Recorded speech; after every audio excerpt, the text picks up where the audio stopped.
Hey Pectus Warriors, it's PectusPT from FixPectus.com. In today's video, I want to talk about that to improve your pectus to the point where it's hardly noticeable with training, you actually have to make it look worse first for most of you. This is something that really held me back at the start, was I wanted to be shredded all the time. And I wanted six pack and I wanted abs. And you know, I always talk about a lean, muscular, shredded physique is what's really key to make the pectus hardly noticeable. So it's certainly what you want, but you also need the muscular part.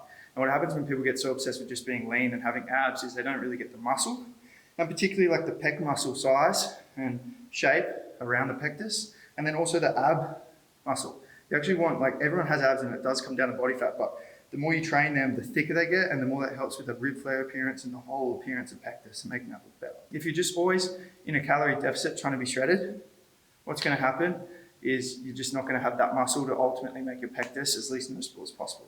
And so what you need to do is be in a calorie surplus and gain muscle if you're skinny and ectomorphic with pectus, which I'd say is like 80% of people with pectus. And so what I have to tell a lot of the people who sign up to me is like, look, like normally I coach clients for a year because that's typically how long this process takes. And I'm like, for most of them, like, look, for 8 months, we're going to be gaining. And in that process, you're going to feel stronger, you're going to get bigger. But the nature of gaining, you may put on a bit of unwanted fat and you're not going to be looking shredded.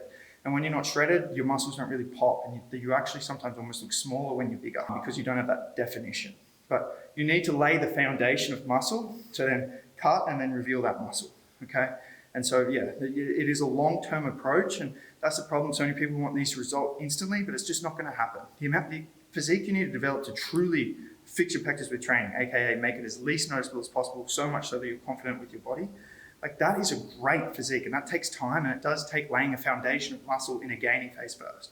Like, if you look at older footage of me, I got to 95 kilos, like 215 pounds, bulky, but that's what laid the foundation of size that I needed. And now I just hold 200 pounds, 90 kilos, lean and muscular. And, you know, so you do need to have that long sight. For example, like if you look at some of my clients, like Carl, he's about 8-9 months into the training with me, and he's laid a good foundation of muscle, which has made his pectus already look better. But when he cuts and reveals that muscle, he's going to look amazing, okay? So that's such an important part of the process. And the cut doesn't come first, though, for most people. Laying the foundation of size does, and then cutting towards the end, and then just maintaining that physique in a sustainable way after that is the goal that I try and get all my clients to achieve. If you're interested, then you can book a call with me. I am taking on client spots right now. Limited spots are available, so you can go to my website, fixpectus.com, book a call, and then I can coach you personally through the process.